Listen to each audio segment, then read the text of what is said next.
Welcome to the Infrastructure Podcast. My name is Anthony Oliver, and today we revisit the subject of project commissioning, a vital, often underestimated stage of infrastructure delivery. So, what is commissioning? Well, in a nutshell, it's the complex process of preparing an asset to operate exactly as intended from day one. And to discuss this, we're back with Paul Turner, Chief Executive of the newly renamed Institute of Commissioning and Assurance. This time last year, Paul had just launched what was then the Industrial Commissioning Association, the ICxA, a Canada-based organisation with a global mission to raise commissioning standards across infrastructure, industrial and process sectors. And since then, it's expanded rapidly, growing to over 4,300 members, forming 27 local chapters, establishing a board of directors and convening an advisory council to guide strategy and outreach. But it's in its second year, and ICxA has moved from an advocacy stage into delivery. It's launched two new global standards, one defining best practice in commissioning, the other focusing on outcome assurance, both helping to reduce the all too common risks of delayed openings, unexpected failures and spiralling costs. On the top of that, ICxA has created a commissioning certification framework and a career development pathway to support both current professionals and the next generation of project leaders. So let's hear more about how the association has matured and about how these new standards and certifications can transform project outcomes. Paul, welcome back to the Infrastructure Podcast. Thanks, Anthony. Great to be back. Yeah, and when you list everything like that, I guess we have been busy in the last year, so happy to share some updates. Brilliant. No, well, yes, there's lots and lots going on. And for those who didn't hear last year's episode, just briefly explain what the Institute of Commissioning Assurance is and the problem it exists to solve. I think it's pretty well recognized that the construction industry and the infrastructure delivery model is broken, right? The current delivery strategies aren't working when 9 out of 10 projects are late and over budget. And there must be something more to projects. If you look at only project management, if that was the only thing that was required, then projects would be succeeding, except that they're not. So there must be something more required to deliver successful projects. And that's why ICxA exists, is to improve infrastructure performance. There's lots of books out there and papers that have been written over the decades that define all the problems that exist with infrastructure performance, but there's never been really an organization to define what is the actual fix. Well, ICxA provides that solution of how to actually fix this problem that has existed for far too long. Well, just to be clear, we're talking about making sure that the project is set up from the start so that everything goes smoothly during the opening, or right up to the opening phase.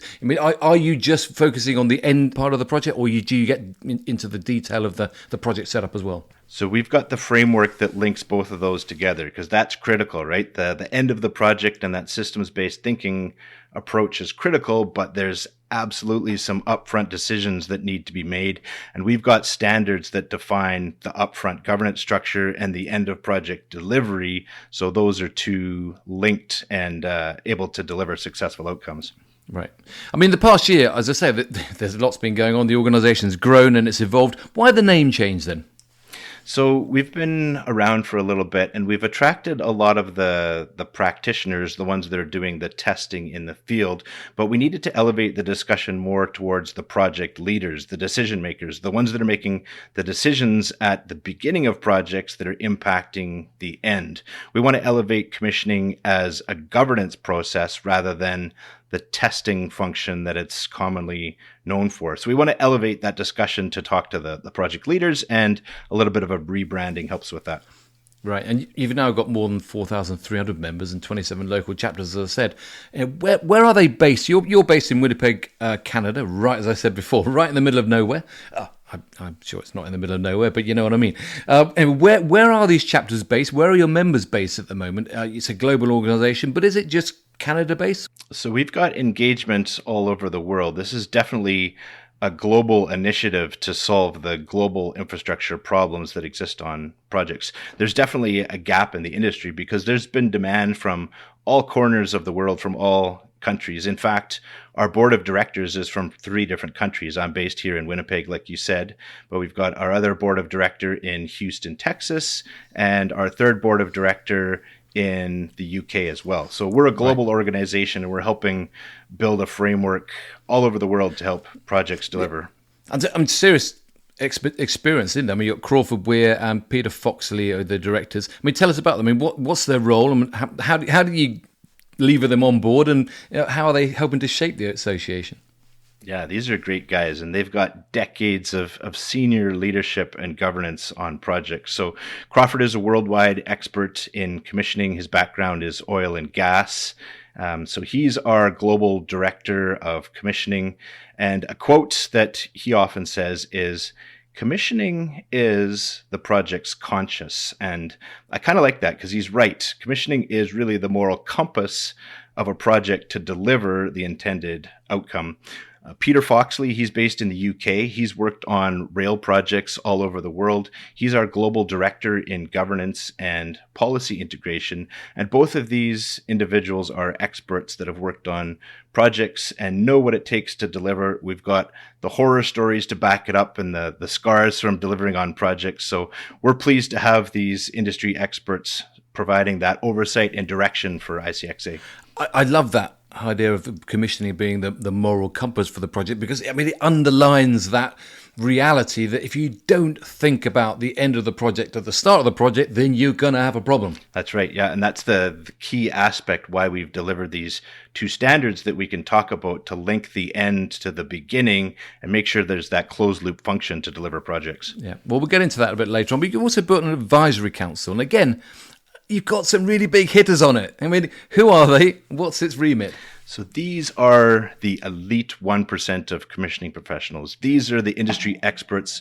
We call them the greatest of all time, the GOATs. These people know how to deliver projects, and they've done that in the past. They know what works. They know the efforts that are required to get a project across the finish line. So these people bring their expertise from the industry, and they're advising the board. They're helping us to determine what are the issues, what are the challenges, how are we going to solve this complex problem of infrastructure delivery. I mean, do you find your global footprint is there and it's clear you've got people in all corners of the world?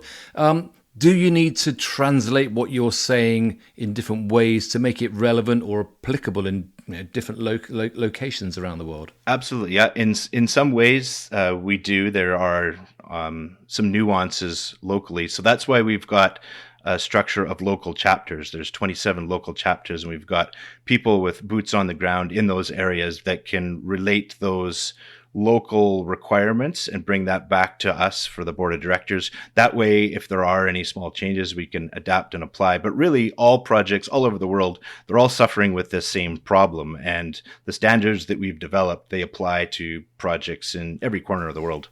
Yeah. So if I'm in London, but if you're in New York or if you're in Melbourne, there's a local chapter there waiting for you to go and hook up with.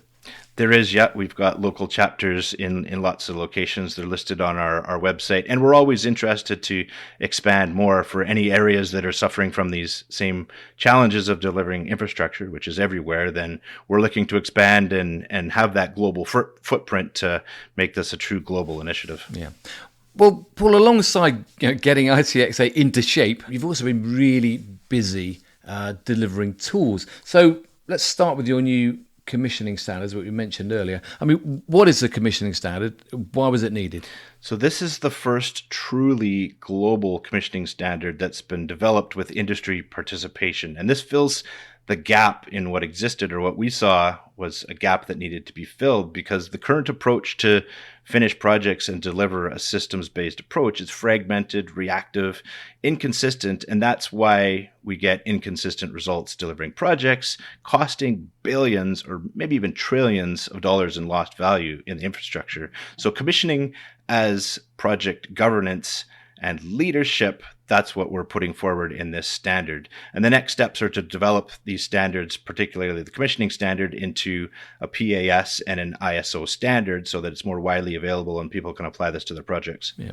I mean, are there things that this standard covers that existing frameworks or existing guidance? Because around the world, there's probably lots and lots of people have written many, many things about this subject. But are there things that you can point to that say, this is not covered anywhere else? Absolutely, yeah. If you look online or talk to others, you'll find lots of building commissioning standards, and those have existed for quite some time. But when you get into these really complex systems for process systems or energy delivery systems, they don't really apply. There's a level of planning and expertise that's missing. A lot of people have had to use and adapt those building commissioning standards, but it's been a challenge. And this commissioning standard that we've written gives that full life cycle approach, right from project concept to operational handover. This is integrating commissioning into all aspects of procurement, governance, risk management, and this gives the holistic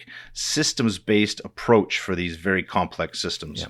And it's more than just the musings of Paul Turner's mind. This has got some real substance behind it. Walk us through the process of developing and agreeing that standard then. Yeah, we took some time and we consulted with industry experts all over the world. So there was a group of about 20 industry experts across all areas of the world, across all industries, and it was a collaborative process. Essentially, what we wanted to do was capture the collective wisdom of the entire commissioning community across all of the industries. So this process was governed by ICxA to maintain credibility and develop this comprehensive standard that everybody could use, not just based on how I do projects, but this is how the industry would collectively do projects that can deliver outcomes and deliver actual results for projects. And what happens next, I suppose, with it? I mean, if you're a Sizewell C project in the UK or a Lower Thames Crossing, or you're a Hudson River Tunnel in New York, I mean, how do you adopt these standards and bring them into play in different sectors? So the standards are publicly available. Anybody can go access them. And then this would be one of the key aspects to integrate into an organization's project delivery strategy. The commissionability or the commissioning delivery strategy is a key part of your project delivery, right? There's obviously procurement and construction. How you integrate that into your process for project delivery is all defined in the standard right from the start to the finish of projects. Yeah, and it's never too late to adopt this. Can a project bring it on board at any point, or does it get to a certain point when it's just too late? It's definitely needed right at the beginning of projects. That's why a lot of projects suffer, is if you try and implement some sort of commissioning process, say midway through construction, well, you've already missed the boat on a lot of those opportunities to make the right decisions at the beginning of projects. And that's how a lot of projects end up, right, is a scramble at the end to try and figure it out. Yeah. Well, the second new standard that I mentioned is on outcome assurance. What do you mean by outcome assurance then? So you've probably heard the expression that projects don't fail at the end, they fail at the start. Mm-hmm. So there's a key element that's required at the beginning of projects to prevent this commissioning process from falling apart at the end. There's a very specific governance structure that's required at the start of projects in order that your commissioning process at the end is going to be successful. So that's what outcome assurance is. This is the project governance that's required to govern projects to that strong finish and make sure that your commissioning teams can deliver. You've seen it on projects too often, right? The project teams are working in silos and design is working independent from construction, independent from commissioning. Well, your outcome authority on your project breaks down these silos and aligns all the physical systems on projects, aligns all the groups and the project teams so that you can actually pull this all together for a strong finish at the end. And the outcome authority essentially is protecting your project outcome. It's preventing the projects that inevitably happens where they drift off course and end in chaos at the end, right? With outcome assurance, you can prevent that from happening and guide a project to successful outcome. Yeah, I mean, it all sounds incredibly obvious and sensible when you put it like that, Paul. But that phrase that you referred to, I mean, James Stewart, when he did his review of the HS2 project, he started with that. Projects don't go wrong, they start wrong. Presumably when you look at and you read that report from James Stewart, you must be looking there and tearing your hair out and saying, obviously, why didn't they do this? That's exactly it. Yeah, I read that report and he's saying all the same things. You'll hear the same messages from Professor Bent Flivberg. Everybody's saying that these are the problems, right? Is projects start wrong. So that's the gap that ICxA is filling, is we've defined the standards. So projects no longer have to start wrong. When you follow the outcome assurance standard linked to the commissioning standard at the end, that is your end-to-end project delivery model that makes sure that projects start strong so that they can finish strong. Yeah, so the whole idea is that these are not standard. Well, they're standards in isolation, but ideally you want to use these two standards working together in practice. Absolutely. Yeah. If you only implement one without the other, then you're still going to have an incomplete project delivery and probably fail like 9 out of 10 projects do, right? It's critical that you start strong and finish strong, and these two standards define the project delivery model that's required to do that. I mean, I say it all sounds obvious, but I imagine that you've had some kind of pushback or some resistance or challenges to your thinking. Do you expect that more kind of resistance when you're introducing these standards into live projects?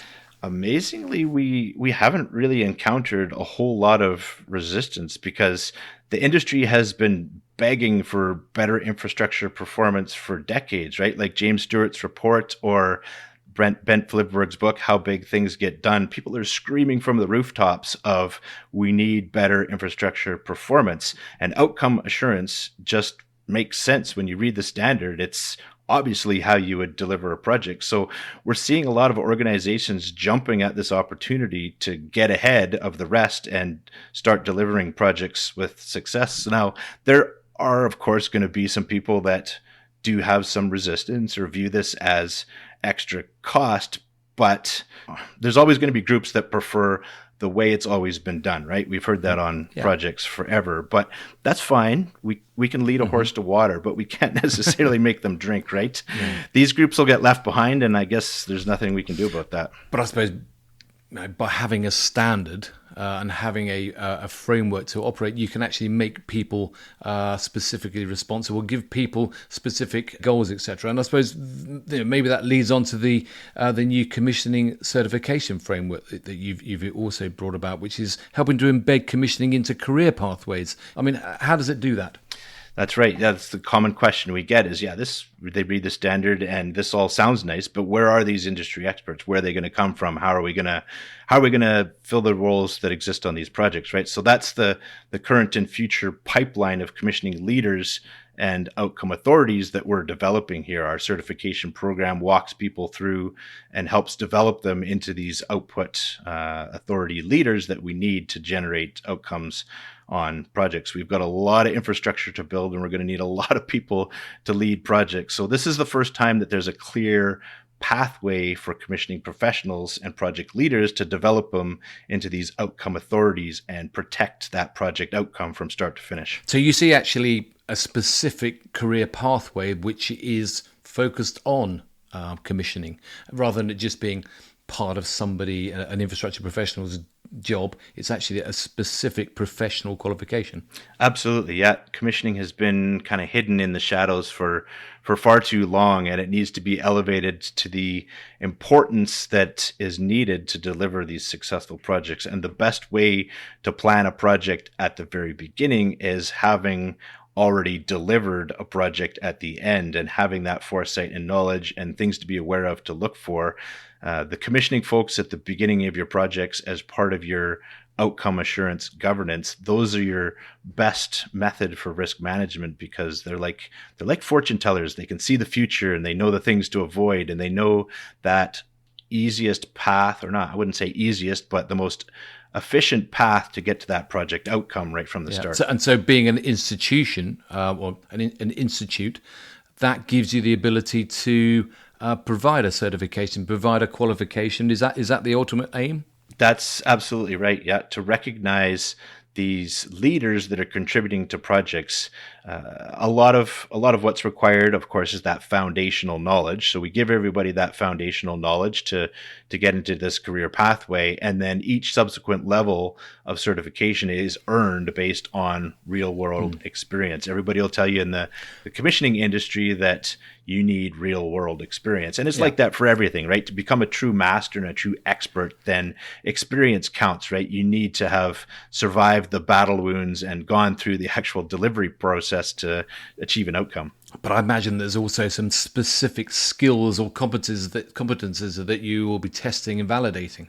Absolutely. Yep. So there's actually 4 levels to our ICxA career development pathway. So the first is CXP. This is your commissioning professionals. And this is where people get that foundational knowledge, that systems based thinking process to be able to deliver a project outcome. When people enroll in the membership program, they get access to all the course content, training material, everything that they need to prepare for and write the CXP exam. The next level is CXL. This is for commissioning leads. This would be for individuals that have demonstrated experience leading an aspect of projects. CXPM is the next one. This is the next level of certification where your commissioning project manager is demonstrating experience managing commissioning across all aspects of the project, across all disciplines. And then the 4th level is CXOA. These are the outcome authorities. It's invite only, and this is the elite 1% of commissioning professionals. These are the outcome authorities that are responsible to guide a project from success right from the start. This would be like kind of at an Andy Byford level, if you're familiar with him and his experience. That would be like the elite best of the best in the industry that can plan a project at the beginning and then deliver that outcome. Yeah, Andy Byford, of course, the former London Transport Commissioner in the UK. You have been busy, Paul. I mean, I know you didn't push back when I said that you're in Winnipeg in the middle of nowhere, but I mean, this has taken a huge amount of time, a huge amount of energy. Is it just you? I mean, just you been driving it, or you've got a big team behind you now, have you? Well, we've got the board of directors, and they've been so super supportive and developing this. Just in the last few months, it's grown significantly. It has been a huge amount of work, but it's such a fundamentally important aspect of project success. And when projects have been struggling and people have been calling for change, in our mind, in the board of directors' mind, in my mind, the solution is just so obvious. It's so crystal clear how the industry needs to change. So it almost feels like a responsibility, is we have to get this out there, because this is the change that the construction industry has been begging for. This is the model that infrastructure performance needs to improve. Yeah, I mean, to say quite a year, but what surprised you most about the first year of ICxA? You know what? I've been really surprised with how ICX has grown. Like, I've known that there's commissioning professionals out there, and when we opened up membership, I assumed it might take, I don't know, a few months to get 1,000 members, but it just exploded. Overnight, there was like 1,000 members that were joining, and I couldn't believe that I knew the gap exists, but that the gap was so wide and so glaring that people were just begging for a solution. But I guess the one thing that still surprises me the most is the number of people that still think commissioning is just testing, because if you go to our ICxA podcast, in fact, the most listened to episode is the episode where we talk about commissioning is not testing. That seems to be a very popular topic. So there's still lots of people out there that still believe commissioning is testing, and that's some of the false beliefs that we need to help people get through to deliver successful projects. Well, I'll certainly put a link to that in the show notes so that people can have a good old listen to your podcast as well. I mean, one of the things I'm mulling over, though, is how do you ensure that this framework, these standards, and all the work you're doing there, how do you make sure they remain relevant as, I mean, technology is coming in and project delivery methods are evolving? How do you make sure that what you're doing meets that fast-moving environment we're in? So the world is definitely changing, right? If you've listened to the media, there's such a rapid, fast pace of change, and that's why we need to get this information out there. ICxA is on the forefront of project delivery, and if you've listened to any of those media stories, a lot of the doers in all industries, not just the project industries, are being displaced by whatever the new flavor of technology is, right? But one thing I know for sure is that project leadership will always be required, no matter how the world changes. This is the best way to protect that future, is to step up into these leadership roles and shape what that future is actually going to be. Yeah, and I imagine also create the commissioning talent of the future, but also identify the commissioning talent of the present. I mean, that we need people right now as well as we're going to need people in the future. I mean, how does the frameworks you've got, how do they help clients and asset owners, to identify that talent? Right. So this is a great way for individuals to develop their own talent, but this is also designed to help organizations develop their own talent as well. If there's existing talent that's out there that needs to be recognized for their contribution, or to enroll people in this development pathway to bring up the current and future leaders into these roles that are going to be so critical to deliver our infrastructure going forward. So you've got lots and lots of members, you've got lots of chapters, you've got some actual standards and some products out there to help. Have you seen any measurable improvement in commissioning practice already, or is it just too early? Absolutely. The feedback I get from organizations that are taking these standards and adopting them into their delivery methods, embedding them within their project delivery strategies has been absolutely incredible. And projects take some while, so I can't wait to see them cross the finish line on time and on budget. And you know what? They're going to be looking back at others that have ignored these standards and haven't implemented them into their project delivery and are still struggling with delivering their projects. So it's going to be quite impressive to see over the years. And lessons that you've learned about building a global professional community. I mean, it's no mean feat getting that number of people really behind the cause. I mean, how do our podcast listeners out there today from across the UK and around the world, how do they get involved in what you're up to? So when you're really solving a big, real, burning problem, then it's easy to show people what that problem is and to have them get engaged. So I definitely encourage people to get involved.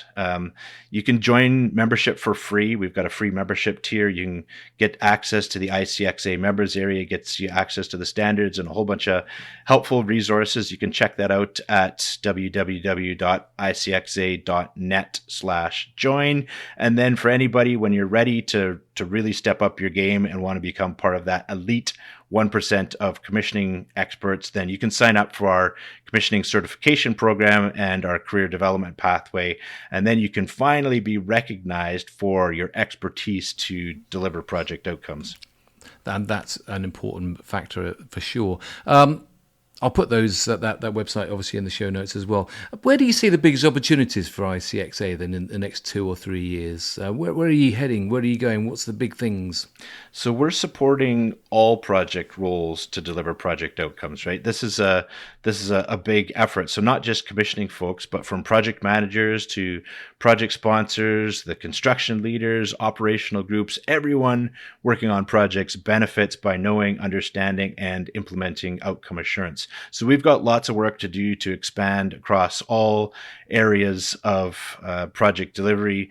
And some of our next steps to focus on that will be transitioning our ICxA Global Commissioning Standard and ICA Outcome Assurance Standard into PAS, publicly available standard, and then the ISO standard. So we're working with other groups to transition into those formats so that we can get these even more further released and widely known so people can use them and have success on their projects as well. Yeah, certainly that sounds like something which maybe working with organizations like the Institution of Civil Engineers would be helpful, perhaps. I don't know, maybe you already are. Absolutely, yeah. Working with government organizations, policymakers, because the ultimate goal is that this will be mandated on projects, right? Sometimes we have to protect people from themselves and help them deliver projects. So This will be some guardrails to make sure that these standards are being implemented on projects and being followed.